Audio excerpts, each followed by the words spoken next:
सुप्रभात। आज सुबह की बड़ी खबर। राष्ट्रपति श्रीमती द्रौपदी मुर्मू कल 18 जुलाई 2023 को विज्ञान भवन नई दिल्ली में 9 राज्य सचिवों और 68 जिला कलेक्टरों को उनकी टीमों के साथ भूमि सम्मान 2023 प्रदान करेंगी, जिन्होंने डिजिटल इंडिया भूमि अभिलेख आधुनिकी कार्यक्रम शासन का मूल के मुख्य घटकों के लिए संपूर्णता प्राप्त करने में उत्कृष्ट प्रदर्शन किया है।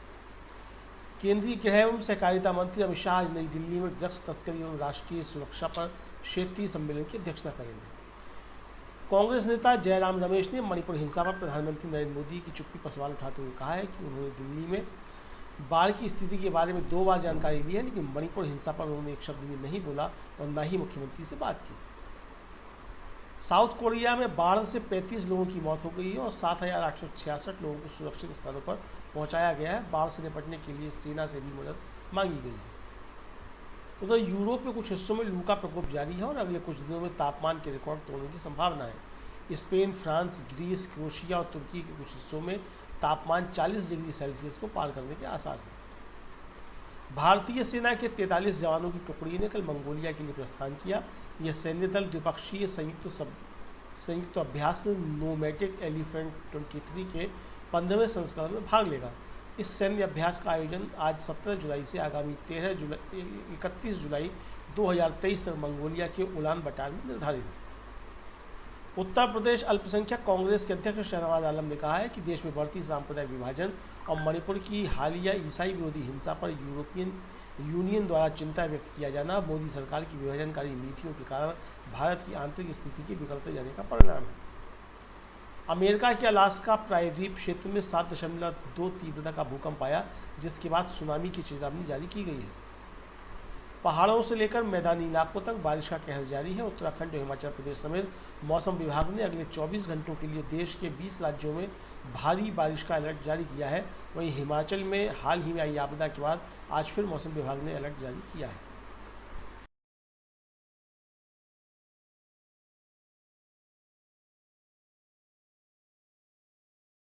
और अब बात आज की सबसे बड़ी खबर की। 2004 में विपक्षी खेमे का मजबूत नेतृत्व कर चुकी सोनिया गांधी का करिश्मा एक बार फिर तमाम विपक्षी राजनीतिक दलों को एक साथ एक मंच पर लाने में कामयाब होता दिखाई दे रहा है।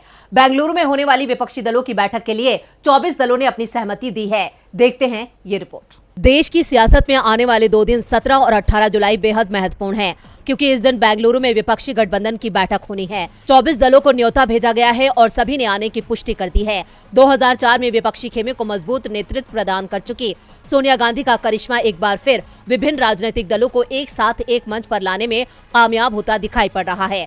सोनिया गांधी भी इस बैठक में शामिल हो रही हैं। उनकी ओर से 17 जुलाई को विपक्षी दलों के नेताओं को डिनर भी दिया जा रहा है। सोनिया गांधी के चलते ही कुछ दिन पहले तक नाराज दिख रही टीएमसी चीफ ममता बनर्जी बेंगलुरु जाने को तैयार हो गई हैं। विपक्ष की मजबूत होती एकता का नजारा बेंगलुरु की सड़कों पर भी दिखाई दे रहा है।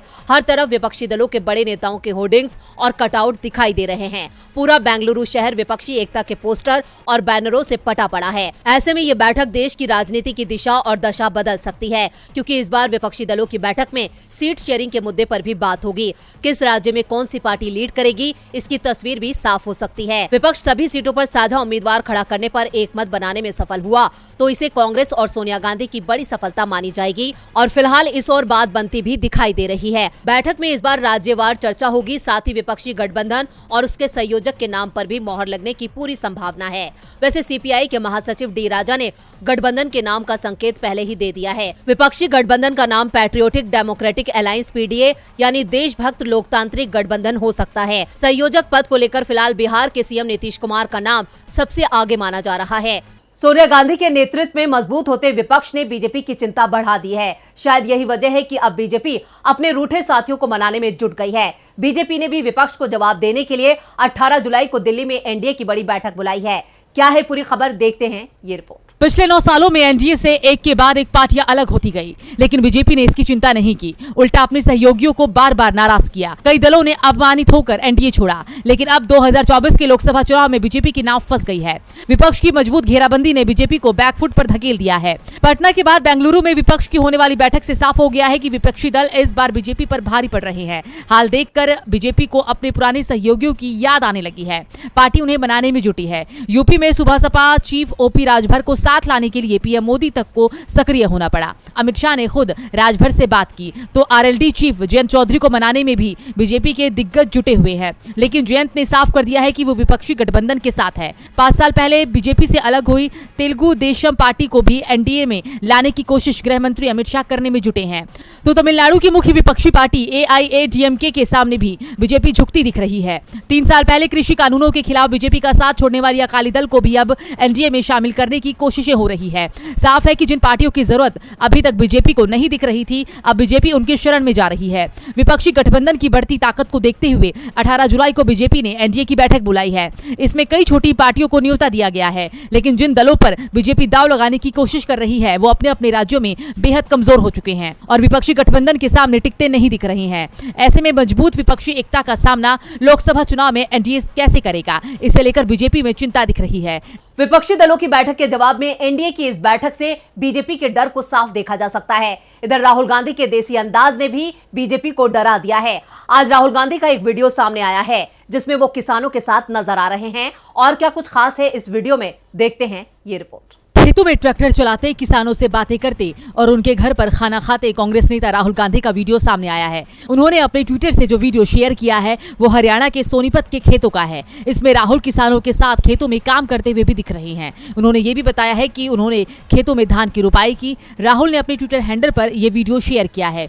वीडियो के साथ कैप्शन में उन्होंने लिखा है, धान की रुपाई, मंजी पर रोटी, किसान है भारत की ताकत।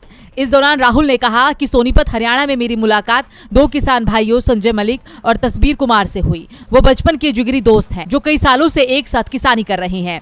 उनके साथ मिलकर खेतों में हाथ बटाया, धान बोया, ट्रैक्टर चलाया और दिल खोलकर कई बातें हुई। गांव की महिला किसानों ने अपने परिवार की तरह प्यार और सम्मान दिया और घर की बनी रोटियां खिलाई। सच्चे हैं और समझदार हैं भारत के किसान। अपनी मेहनत भी जानते हैं, अपने अधिकार भी पहचानते हैं। जरूरत आने पर काले कानूनों के खिलाफ डट जाते हैं तो साथ में एमएसपी और बीमा की सही मांग भी उठाते हैं। अगर हम उन्हें सुने, उनकी बात समझे तो देश की कई समस्याएं भी सुलझ सकती हैं।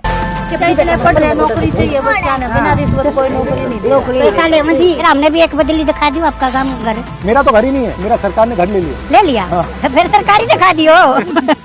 राहुल गांधी ने जो वीडियो पोस्ट किया है उसमें कांग्रेस नेता वहां मौजूद सभी लोगों के साथ मिले, खेती किसानी की, किसानों के साथ बैठकर नाश्ता किया। वहीं वीडियो शेयर करने के बाद से ही राहुल आज सुबह से ही ट्विटर पर ट्रेंड कर रही हैं। राहुल का ये देसी अंदाज लोगों को खूब पसंद आ रहा है और अभी तक लाखों लोग इस वीडियो को देख चुके हैं। राहुल गांधी का आम लोगों के साथ ये कनेक्शन बीजेपी के लिए बड़े संकट का संकेत है। संकट तो बीजेपी के लिए जैन धर्मगुरु के बयान ने भी खड़ा कर दिया है। राहुल गांधी की भारत जोड़ो यात्रा की तारीफ हर तरफ हो रही है। अब एक जाने माने जैन मुनि ने राहुल गांधी की जमकर तारीफ की है। तो क्या कहा है धर्मगुरु ने, देखते हैं ये रिपोर्ट। जैन भिक्षु रमणीक मुनिजी महाराज ने कांग्रेस नेता राहुल गांधी की जमकर तारीफ की है।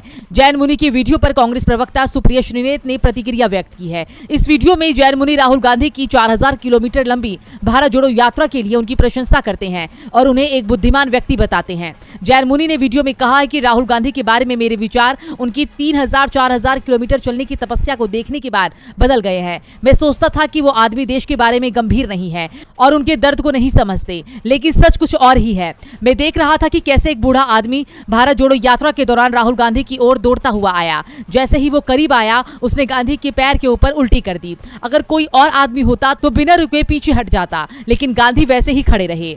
आदमी ने और उल्टी कर दी लेकिन राहुल नहीं हटे। वो कितना बुद्धिमान आदमी है, वो भारत को बदल देगा।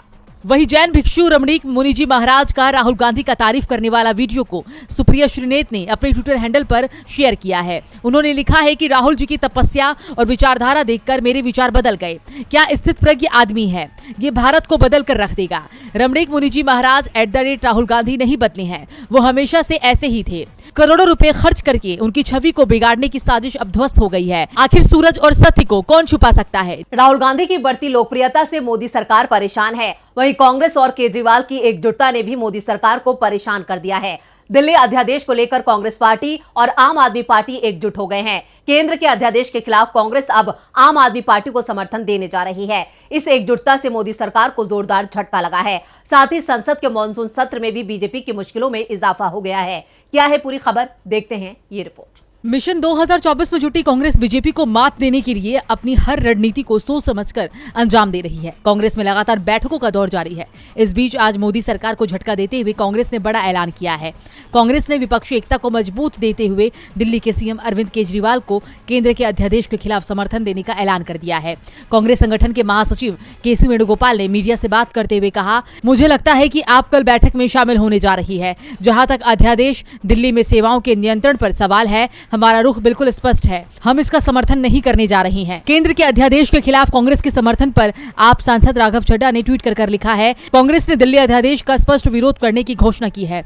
ये एक सकारात्मक विकास है। 2024 के लोकसभा चुनाव में मोदी का चुनावी रथ रोकने के लिए बेंगलुरु में 17-18 जुलाई को विपक्षी दलों की बैठक होने जा रही है, जिसमें कई विपक्षी पार्टियां शामिल होंगी। आम आदमी पार्टी को कांग्रेस के समर्थन के ऐलान के बाद अब इस बैठक में आप भी शामिल हो रही है। कांग्रेस और केजरीवाल की एकजुटता से संसद के मानसून सत्र में बीजेपी की मुश्किलें बढ़ने वाली है। आपको बता दें कि कांग्रेस के शीर्ष नेतृत्व ने शनिवार को संसद के आगामी मानसून सत्र के दौरान उठाए जाने वाले तमाम मुद्दों पर चर्चा के लिए बैठक की थी। संसदीय रणनीति समूह ने बड़े मसलों पर राय मशविरा भी किया था। जब अध्यादेश पर चर्चा के बारे में पूछा गया था तो कांग्रेस महासचिव जयराम रमेश ने कहा था कि पार्टी ने लोकतांत्रिक रूप से निर्वाचित राज्य सरकारों के संवैधानिक अधिकारों और जिम्मेदारों पर मोदी सरकार के हमलों के खिलाफ हमेशा लड़ाई लड़ी है। विपक्षी एकता की मजबूती के लिए कांग्रेस का ये बड़ा सियासी कदम माना जा रहा है। सियासी हलचल तो महाराष्ट्र में भी तेज है। महाराष्ट्र की राजनीति में लगातार उथल पुथल जारी है। अजीत पवार और शरद पवार के बीच राष्ट्रवादी कांग्रेस पार्टी को लेकर खींचतान जारी है। इस बीच अजीत पवार गुट के विधायक एनसीपी अध्यक्ष शरद पवार से मिलने वाई.बी. चौहान सेंटर पहुंचे।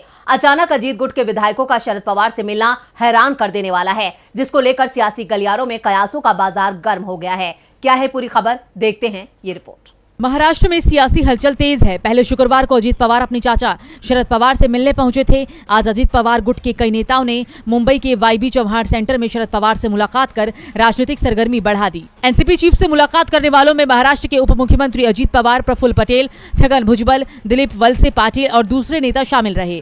मुलाकात के बाद प्रफुल्ल पटेल ने कहा कि आज हम सब हमारे नेता शरद पवार से मिलने आए और हमने उनसे आशीर्वाद मांगा। हमारी इच्छा है कि एनसीपी एक साथ रहे और मजबूती से आगे काम करे। इसके लिए हमने शरद पवार को कहा है कि वो इस दिशा में विचार करें। शरद पवार ने किसी भी प्रकार की प्रतिक्रिया नहीं दी है। अजीत पवार गुट के नेताओं के शरद पवार से मिलने आने की जानकारी मिलने पर एनसीपी के प्रदेश अध्यक्ष जयंत पाटिल और पार्टी नेता जितेंद्र आव्हाड भी वाई.बी. चौहान सेंटर पहुंचे। इस मुलाकात के बाद सियासी गलियारों में कयासों का बाजार गर्म है। कहा जा रहा है कि अजीत पवार एनसीपी प्रमुख शरद पवार की रैलियों में उमड़ी भीड़ से घबरा गए हैं। सीनियर पवार की लोकप्रियता ने उनके नीचे की जमीन खिसका दी है, जिसके बाद भतीजे अजीत पवार चाचा शरद पवार के सामने झुकने में ही अपना फायदा देख रही हैं। वैसे इससे पहले अजीत पवार ने शुक्रवार को भी शरद पवार से मुलाकात की थी। उन्होंने बताया था कि उनकी चाची बीमार थी, वो उनसे मिलने गए थे। शरद पवार से अजीत की मुलाकातें किसी बड़े सियासी तूफान के आने की आहट के रूप में भी देखी जा रही है। अब देखना होगा कि आने वाले वक्त में महाराष्ट्र की सियासत में क्या नया ट्विस्ट आता है। और बुलेटिन के आखिर में बात यूसीसी पर अकेली पड़ी